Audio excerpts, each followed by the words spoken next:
Welcome back to another episode of the House Husband Diaries. As always, I am your host, Carter C., and today is Sunday, another travel day. So, this is the third travel video in my travel series, and this is a story. Today will be about Mexico, and one of the stories that I'll tell, really, the first real time that I spent several days in Mexico or a week or so was the first experience that I had where I went internationally across a country border, and so I think that's kind of the important aspect of this video is that my first couple of videos were talking about getting out of my hometown, getting out of kind of the southeast region of the United States, and then as I kind of expanded my horizons with some travel, then we moved to Mexico, which is the obvious kind of first choice for people that live in the South. If you're going to go to another country, Mexico's right next door, share a border. It's a little bit further from the Southeast than it is the Southwest, but it's probably closer to get to Canada from where I live, but I haven't really delved into that one. So I'm just kind of talking ad lib right now. But anyway, all that is to say, Mexico in the summer of 1996 was my first experience internationally. And I think it's really funny because a lot of times in the news or something, we talk about going overseas, and theoretically, I would fly, depending on where we're going in Mexico, I would fly over the Gulf of Mexico. So I guess that's not overseas, but we do share a border. So technically, I don't know if you would call Mexico overseas from North Carolina or from Florida when you have to fly over the Gulf. But you know what I'm saying, internationally. And I was talking to my wife about this video, or when I was doing, kind of writing down what I was going to say. And so I've been to Mexico 4 times. I don't know if I've already said that. I don't think so. But I've been to Mexico 4 times. And 2 of them, well, the first one was in 95, actually, when I did that cross-country trip, the Grand Western Tour, and we just hopped the border for the day in, like, Tijuana. We just kind of, it was like, oh, we crossed the border. And in 95 and 96, the first 2 times I went to Mexico, you didn't need a passport to go to Mexico. And so that was like, I didn't get a passport until 2005 when I went to Costa Rica. And that'll be a later video. But I was 25 years old or 24 years old and had never had a passport. I had been to Mexico several times, but at that point we didn't need a passport. So my wife thought that was really strange, and I guess they needed passports to go anywhere, different countries in Europe. So you were smaller countries. It'd be like us needing passports to go to different states. But I digress. So technically, my first trip was on the Grand Western Tour, as I mentioned, and then my first real Mexican experience, my first real international experience was the summer of 96. And if you watch my previous travel video about Appalachia, I had such a great, powerful experience with people that had different upbringings than I did. And I couldn't get enough at that point. I was fascinated by some of the different livelihoods and the different struggles and just kind of the reality that no matter where we are, where we're from, where we're born, we're all the same. We're all human.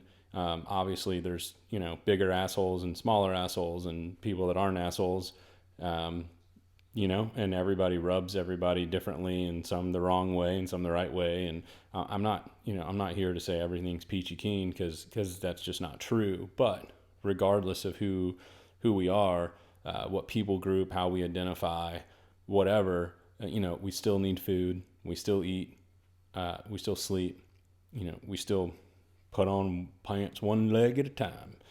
And some people are greedier than others, some people are bigger jerks, what have you. And so that first experience in Appalachia really it made me want to travel more. It made me want to see how other people live and experience, and if there's anything I could do to help out, then that would be great. So I started going to this church, and they were going on like a youth mission trip to Mexico, and I was like, I want to go.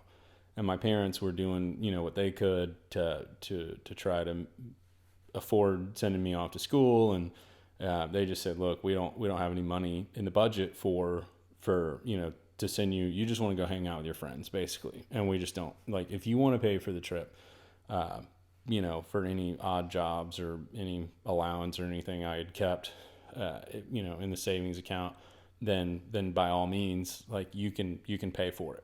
And so that's what I did. I said, I've thought about it, and I don't have a whole lot of money in savings. It's a couple $100, $400 or $500 or something at the time. And that was basically how much the trip cost. And I had just enough to cover the cost of the trip. And I said, I think that's what that money would best be used for. And so I basically wiped my savings out at the time. 15. Or I just turned 16, and right, summer of '96. So I mean, was it 94, 95, 95, 96? Yeah, had to have been. So I guess I had just turned 16, and that was all I had saved up, and so I just basically emptied it and decided, that money would be best spent on the experience of going to Mexico with this group. And it would be fun to hang out with some friends that I had met that summer, but just kind of the allure of traveling and meeting new people and doing something hopefully positive would be worth that money. And I will say that was $400 or $500, whatever it was at the time, money well spent. That was definitely the right decision. And so we flew from like Raleigh to Houston, and Houston to Monterrey, Mexico. And then we took a bus ride for 6 or 8 hours to this place called San Luis Potosi. And, it was my first time like flying big time. It was first time seeing big airports, running around. And I'll tell you, this is a kind of aside. I didn't write this down to share, but where I'm from is, more rural, a lot of fields around. I mean, the town's like 20,000 people or so. But most people, I think I said this early in a first travel video or so, most people don't travel a whole lot. And, they'll travel a little bit and be like, oh, I went to Paris, or, we went up to New York or something, but there's not like a ton of international travel with the people that I grew up with. And so taking a youth group or taking any band or any group, most of these adult chaperones don't have a whole lot of experience traveling and going to airports. Like, they're not just because they're adults doesn't mean they've got their ish together, if you know what I mean. And so because they don't spend a lot of time in airports and traveling and stuff, that wasn't a big thing, at least where I was from. And at the time in the 90s,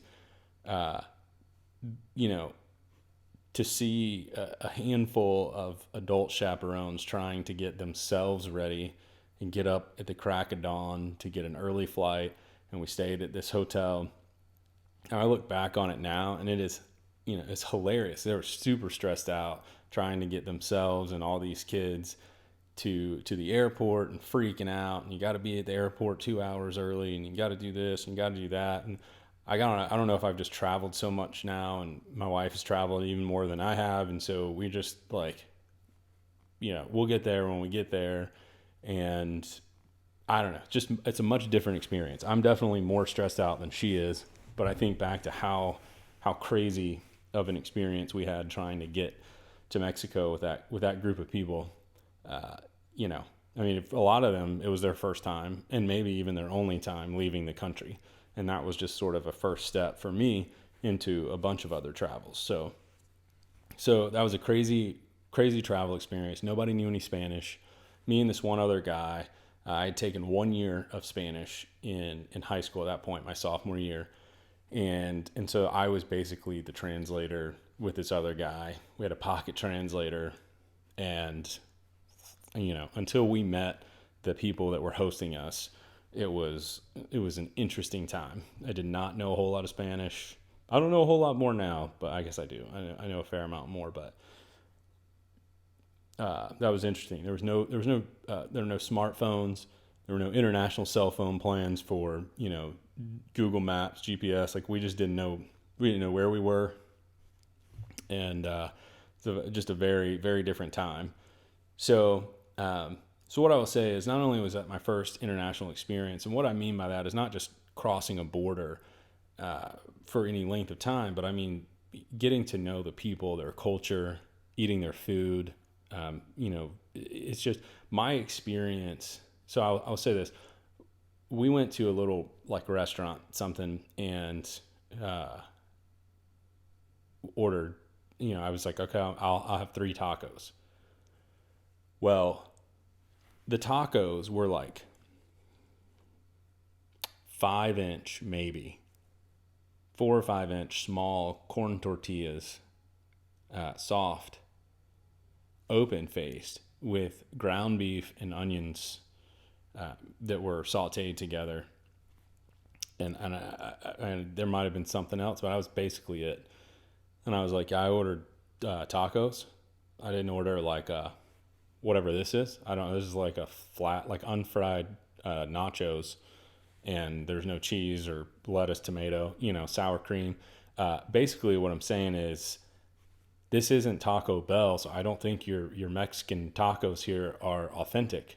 And they were like, this is how we do it in Mexico. And I was like, no way. Why does Taco Bell feed me lies? This is ridiculous. Tacos. If this is tacos, why does Taco Bell not feed us tacos? Where did the American version of a taco come from?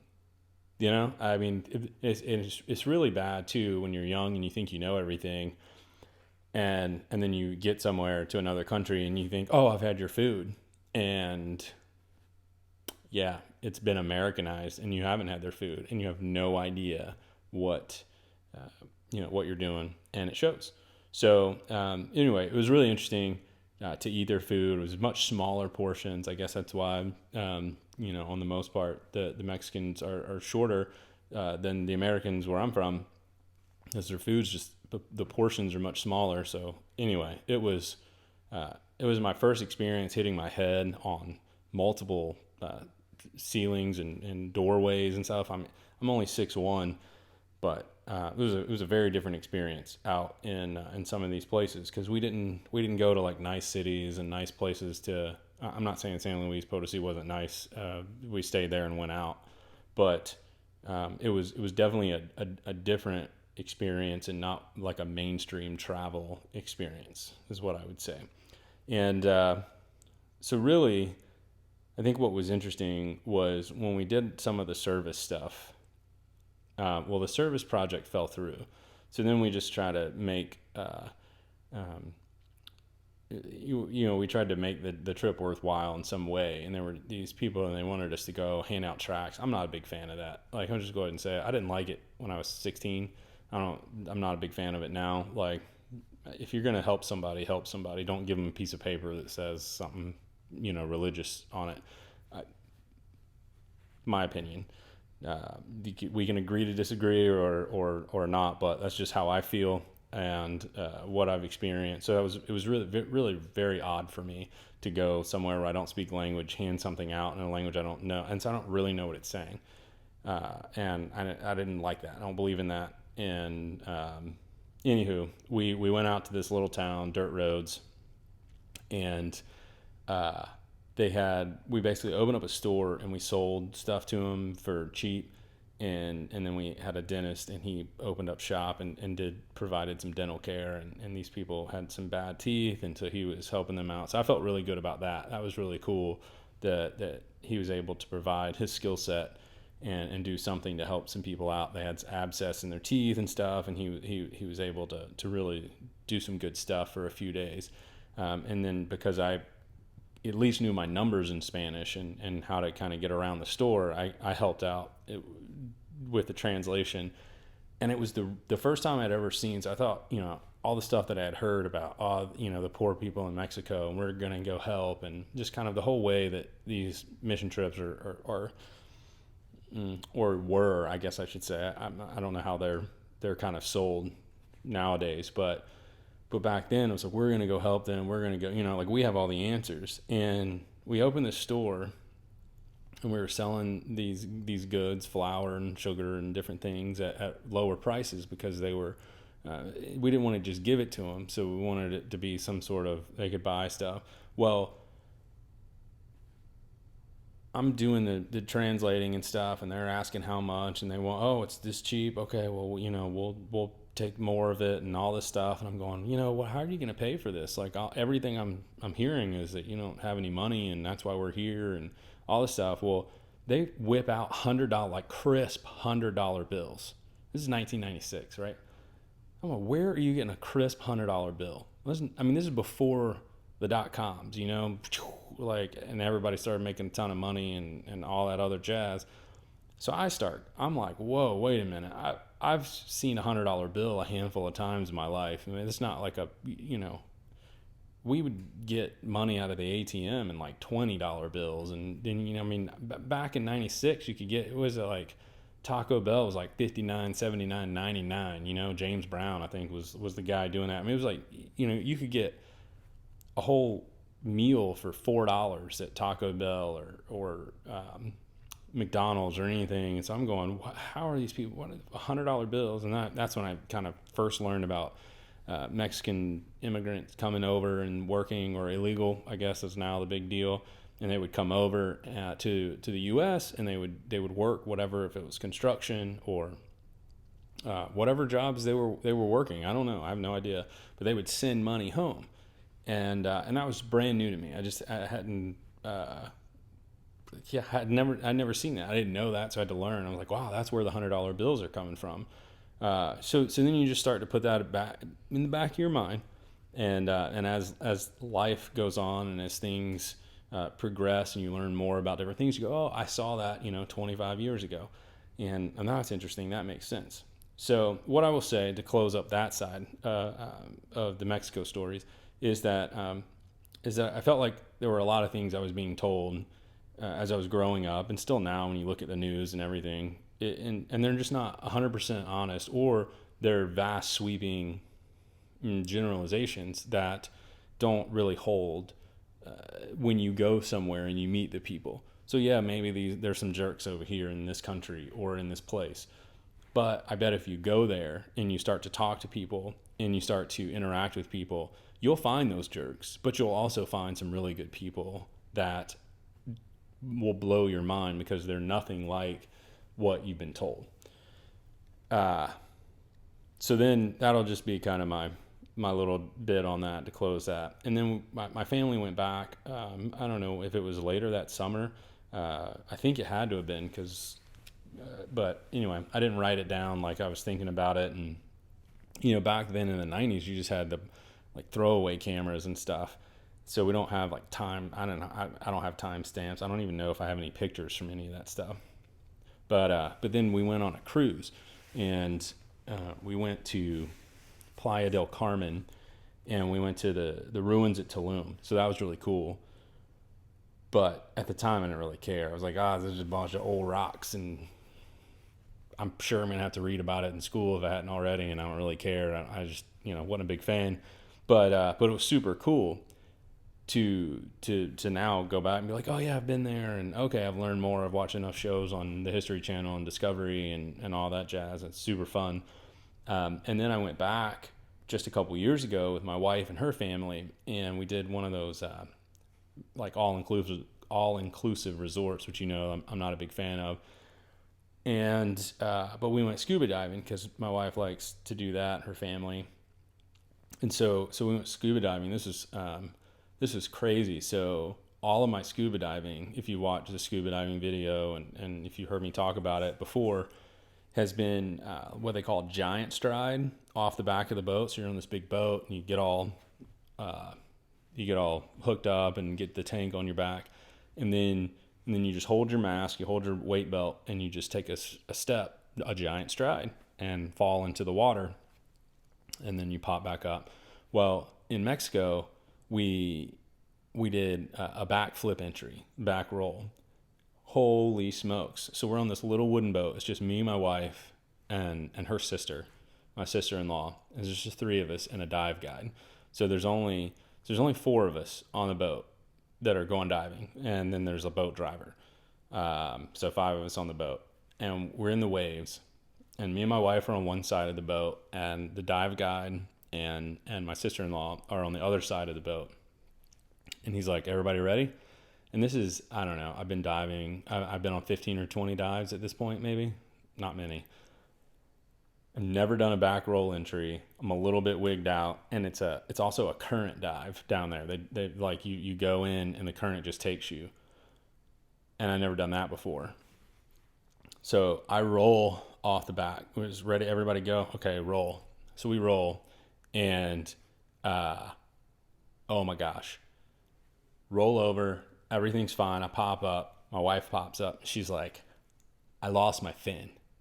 I'm like, you lost your fin? Like, she's been diving, like, she's been on like 50 more dives than I have. So she's been on like 70 dives at this point. And she's like, I lost my fin. And I look down, get my goggles in the water or whatever. I look down, and there goes her fin down to the bottom. And it's a drift dive. So I'm thinking the drift, the current's just going to take her fin. She's never going to, like, I don't know why she doesn't go get it, right? She's been doing this 70 times. Like, why is she telling me that she lost a fin? Just go down and go get your fin. So I'm like, oh my God. And what you do, for those of you who don't know how to dive, so everybody gets up to the top, you say, okay, everything's good. And then you let air out of your BCD, which is your vest. You let air out and you exhale, and then you start to sink. So I grab my BCD little control thing, and I start pushing the button, right? And I'm like, okay. And I'm like, I'm not sinking. And I'm holding the button down, and there's bubbles everywhere. And the dive guy comes over, and my wife's like, I lost my fin. And he's like, what? And I'm like, I'm going to get it. And he's like, he grabs me and he's like, stop blowing air into your BCD. So there's two buttons, one to let air out so you can sink, and one to put air from your tank into the BCD to blow it up to keep you afloat. And I totally was so freaking out trying to get down that I was hitting the inflate button. And there's a release valve or whatever when you get too much air, so you don't pop the BCD, that it just releases air. So it was just shooting air out into the water. So I was just emptying my tank of air trying to, it was crazy. So anywho, dive guide just went down, got her fin, brought it back to him, and was like, is everybody okay? Is everybody calm? That, like, he looked at me like, I don't even want to dive with you. Like, you're absolutely nuts. You don't even know the difference between inflating and deflating your BCD. This is going to be rough. And I was like, dude, sorry. So what I will say to end this Mexico video, is a little longer than I thought it was going to be, but all those are just fun anecdotes or stories. And as I say in every travel video,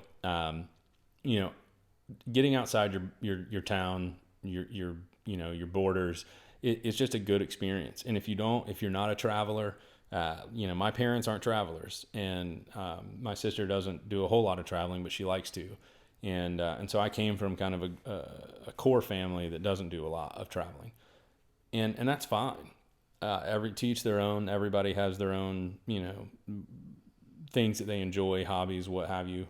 But I think, being able to travel and to experience new people, new cultures, have stories to share with people, it's fun, it's interesting. And I think a lot of times when I have these discussions and people want to say, oh man, you're brave to talk about politics or religion or something, and maybe my views differ from your views, and I'm sure they do to a number of people. But being able to have these experiences of traveling and meeting other people, experiencing other cultures, I think really provides a lot of, I don't know if insight's the right term, but just a lot of experiences to draw from.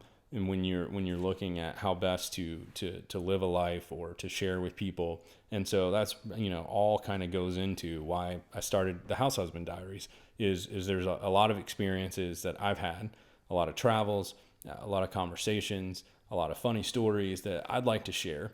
And then I don't like being told not to talk about something.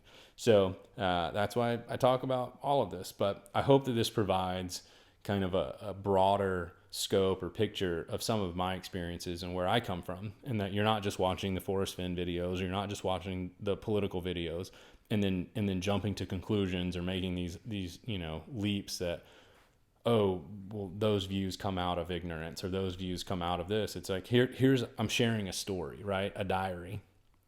And travel is a big part of that. And so these early travel experiences, and then obviously with some of these countries I've gone back to, later in life, and had different types of experiences there. But I think they all kind of wrap up into making me who I am, and also how I view the world. So if you have any Mexico experiences, if you're from there, if you've been there, I'd love to hear about them. You can comment, you can agree, you can disagree. Tell me what I missed so I can go back. Love to go back and see other places if I haven't been to somewhere that's really cool. Always up for another adventure. So that was my experience in Mexico. First, I guess in 95, which was just hopping the border. And then again, twice in 96. And then we went back a few years ago to go scuba diving and had a great time. I will say the last thing though, on the drift diving, and once all that, we figured that out, had some great diving, just absolutely great diving, clear water. And I wouldn't say it's my top dive site, but it was really good diving if you're a diver and ever want to go. Playa del Carmen was neat. We dove there, and Cancun. I think it was Cancun. Yeah. So those two were really, really great places to dive. And I always say Turks and Caicos is my favorite, but we'll get to that in another video. Thanks so much for watching this episode of the House Husband Diaries. Hope you all have a great day. If you're watching it on Sunday, the day this comes out, hope you're having a great Sunday, and have a great work week next week. Talk to you soon.